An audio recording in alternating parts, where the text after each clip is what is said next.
le chevrier.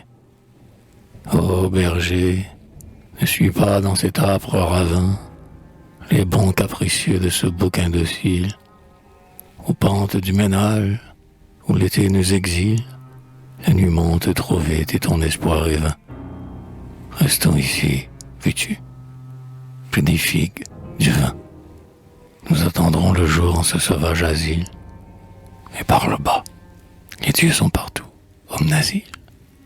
Et Kat nous regarde avec son œil divin. Ce trou d'ombre là-bas est l'antre où se retire le démon familier des hauts lieux, le satyre. Peut-être il sortira, si nous ne l'effrayons. Entends-tu le pipeau qui chante sur ses lèvres? C'est lui. Sa double corne accroche les rayons. Et voilà, au clair de lune, il fait danser mes chèvres.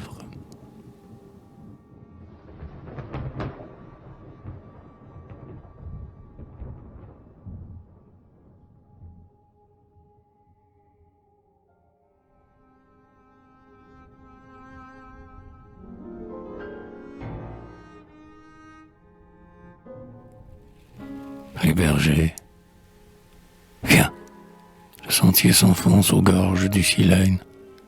Voici l'antre et la source, et c'est là qu'il se plaît à dormir sur un lit d'herbe et de serpolets, à l'ombre du grand pin où chante son haleine. Attache à ce vieux tronc moussu la brebis pleine. Sais-tu qu'avant 2 mois, avec son agnelet, elle lui donnera des fromages, du lait? Les nains fileront un manteau de sa laine. Sois-nous propice, pont, aux chèvres à pied, gardien, des troupeaux que nourrit le mont arcadien. Je t'invoque, il entend. J'ai vu tressaillir l'arbre. Partons. Le soleil plonge au couchant radieux. Le don du pauvre, ami, vaut un autel de marbre. Si d'un cœur simple et pur l'offrande est faite aux dieux.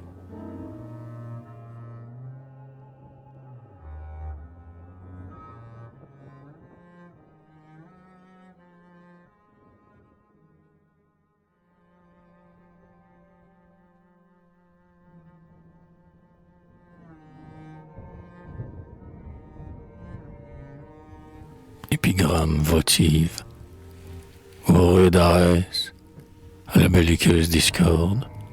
Aide-moi, je suis vieux, à suspendre au pilier mes glaives ébréchés, mon lourd bouclier, et ce casque corrompu qu'un crin sanglant déborde. Choisis cet arc, mais, dis, convient-il que je torde le chanvre autour du bois? C'est un dur niflier que nul autre jamais n'a pu faire plier, ou que d'un bras tremblant je tende encore la corde. Prends aussi le carquois, ton œil semble chercher en l'organe de cuir les armes de l'archer, les flèches que le vent des batailles disperse. Il est vide, tu crois que j'ai perdu mes traits? Au champ de marathon tu les retrouverais, car ils y sont restés dans la gorge du Perse.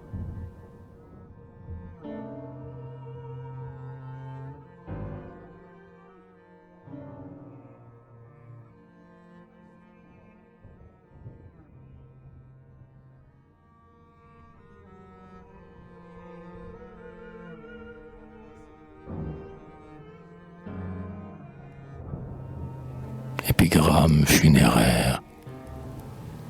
Ici gît, étranger, la verte sauterelle, que durant 2 saisons nourrit la jeune ailée, et dont l'aile vibrant sous le pied dentelé bruissait dans le pain, le citise ou l'airelle. Elle s'est tue, hélas, la lyre naturelle, la muse des guérets, des sillons et du blé, de peur que son léger sommeil ne soit troublé. Ah, passe vite, ami, ne pèse point sur elle. C'est là, blanche, au milieu d'une touffe de thym, sa pierre funéraire est franchement posée. Que d'hommes n'ont pas eu ce suprême destin. Des larmes d'un enfant sa tombe est arrosée, et l'aurore pieuse y fait chaque matin une libation de gouttes de rosée.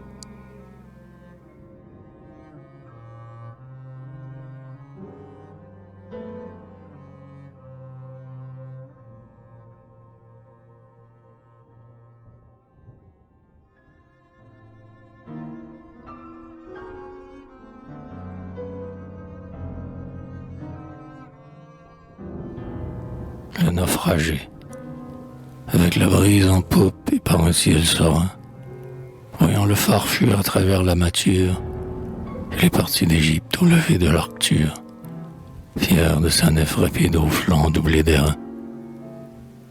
Il ne reverra plus le môle alexandrin. Dans le sable ou pas même un chevreau ne pâture, la tempête a creusé sa triste sépulture. Le vent du large y tord quelque arbuste marin, ou plie le plus profond de la mouvante dune, en la nuit sans aurore et sans astre et sans lune, que le navigateur trouve enfin le repos. Ô terre, ô mer, pitié pour son ombre anxieuse, et sur la rive haleine où sont venus ses eaux, soyez lui, toi, légère, et toi, silencieuse.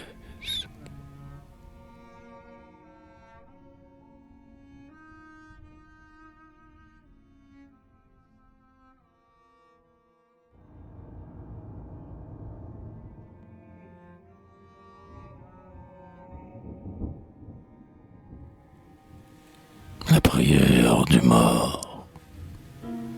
Arrête, écoute-moi, voyageur. Si tes pas te portent vers Sibsel et les rives de l'Èbre, cherche le vieil Élos et dis-lui qu'il célèbre un long deuil pour le fils qu'il ne reverra pas. Ma chère assassinée a servi de repas au loup. Le reste gît en ce hallier funèbre. Et l'ombre errante au bord que les rêves en ténèbres s'indigne et pleure. Nul n'a vengé mon trépas.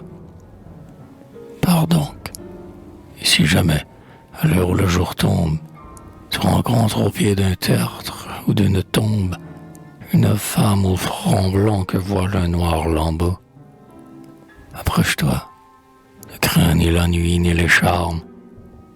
C'est ma mère, étranger, qui sur un vain tombeau embrasse une urne vide et l'emplit de ses larmes.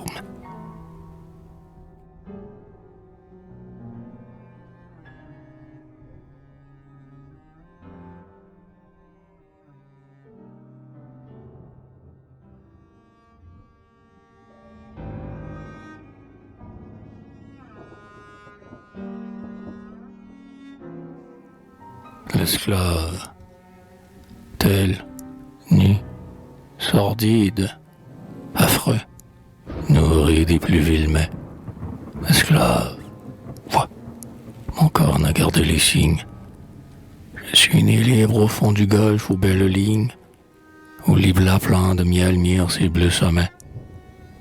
J'ai quitté l'île heureuse, hélas. Ah, si jamais, vers ces recueils et les abeilles et les vignes, tu retournes, suivant le vol vernal des cygnes, cher hôte, informe-toi de celle que j'aimais. Reverrai-je ses yeux de sombre violette, si purs, sourire au ciel natal qui se reflète, sous l'arc victorieux que tend un sourcil noir. Sois pitoyable, pars, va, cherche Cléoriste, et dis-lui que je vis encore pour la revoir. Tu la reconnaîtras, car elle est toujours triste.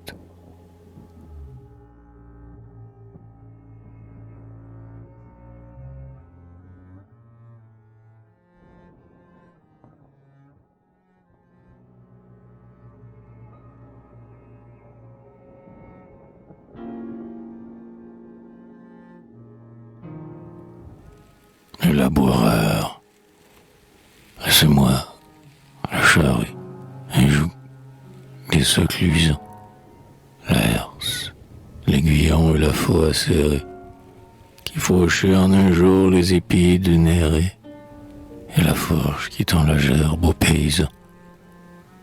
Ces outils familiers, aujourd'hui trop pesants, le vieux parmi les voue à l'immortellerie, par qui le germe éclot sous la terre sacrée. Pour lui, sa tâche est faite. Il a 80 ans, près d'un siècle, au soleil, sans en être plus riche. Il a poussé le coutre au travers de la friche, ayant vécu sans joie, il vieillit sans remords. Mais il a l'air d'avoir tant peiné sur la glèbe, et songe que peut-être il faudra, chez les morts, labourer des champs d'ombre arrosés par les rêves.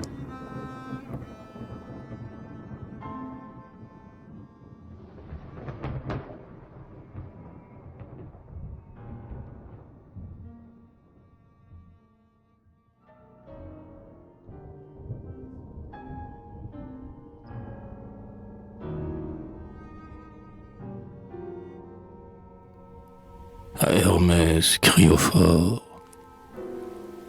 pour que le compagnon des naïades se plaise à rendre le brebis agréable au bélier, et qu'il veuille par lui sans fin multiplier leur entrepôt qui broute aux berges du Galèse. Il faut lui faire fête et qu'il se sente à l'aise sous le toit de roseaux du pâtre hospitalier. Le sacrifice est doux aux démons familiers, sur la table de marbre, sur un bloc de glaise. Donc, honorons Hermès. Le subtil immortel préfère à la splendeur du temple et de l'autel la main pure immolant la victime impollue. Ami, dressons un tertre aux bornes de ton pré, et qu'un vieux bouc, du sang de sa gorge velue, fasse l'argile noire et le gazon pourpré.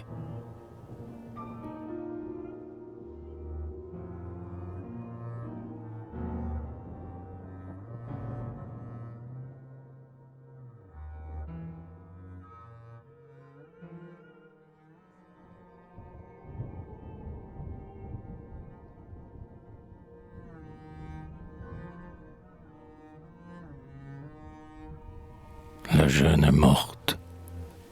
Qui que tu sois, vivant, passe vite parmi l'herbe du tertre où gît ma cendre inconsolée.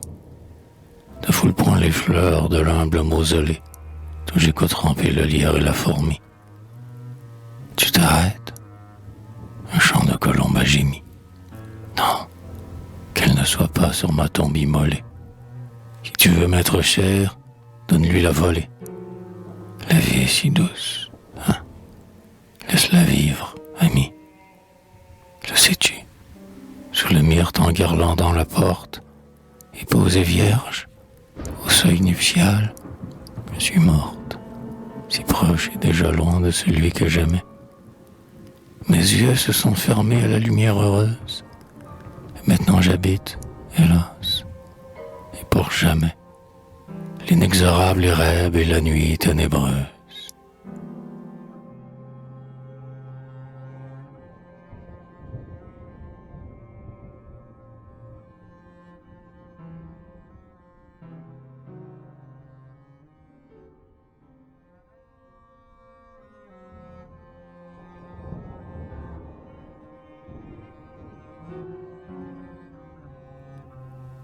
Regila, passant, son arbre couvre Ania Regila, du sang de Ganymède et d'Aphrodite née.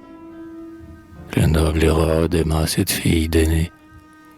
Heureuse, jeune et belle, elle est morte, plein là, car l'ombre dans le corps délicieux gila, chez le prince infernal de l'île fortunée, compte les jours, les mois et la si longue année, et puis que loin des siens la parque l'exila. Hanté du souvenir de sa forme charmante, l'époux désespéré se lamente et tourmente, la pourpre sans sommeil du lit d'ivoire et d'or. Il tarde, il ne vient pas, et l'âme de attente, anxieuse, espérant qu'il vienne, vole encore, autour du sceptre noir que lèvres adamant.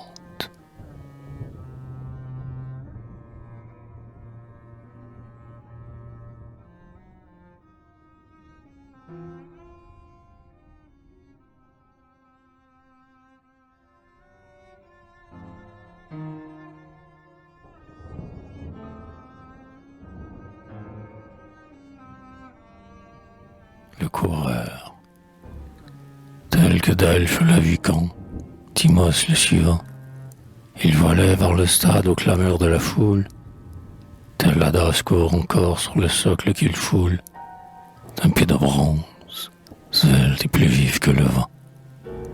Le bras tendu, l'œil fixe et le torse en avant, une sueur de rein à son front perle et coule. On dirait que l'athlète a jailli hors du moule, tandis que le sculpteur le fondait, tout vivant. Il palpite, il frémit d'espérance et de fièvre. Son flanc halète, l'air qu'il fend manque à sa lèvre, et l'effort fait saillir ses muscles de métal. L'irrésistible élan de la course l'entraîne, et passant par-dessus son propre piédestal, vers la palme et le but, il va fuir dans l'arène.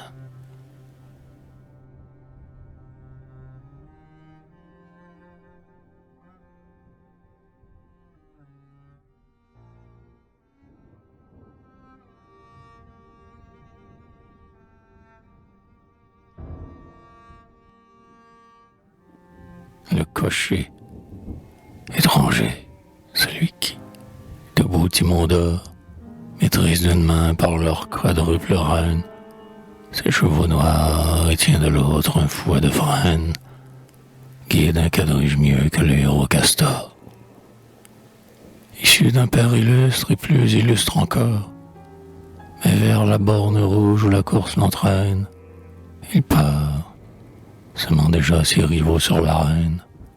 Le Libyen Ardichère à l'autocrator, dans le surc ébloui, vers le but et la palme, cette fois, triomphateur vertigineux et calme, il a tourné. Salut, fils de Calchas le bleu. Et tu vas voir, si l'œil d'un mortel peut suffire à cette apothéose où fuit un char de feu, la victoire volée pour rejoindre Porphyre.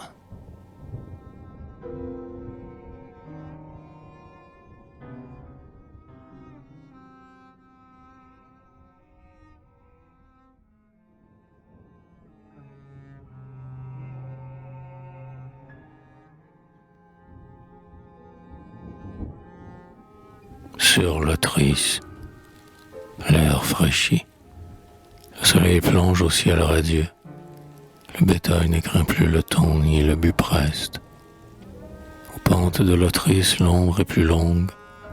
Reste, reste avec moi, cher hôte envoyé par les dieux.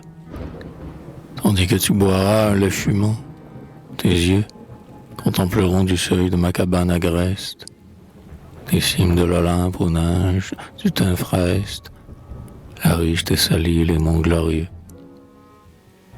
Vois la mer et le béret, rouge au crépuscule, le Calidrome sombre et l'État dont Hercule fit son bûcher suprême et son premier autel. Et là-bas, à travers la lumineuse gaze, le Parnasse ouvre, le soir, là d'un vol immortel, se pose et d'où s'envole à l'aurore Pégase.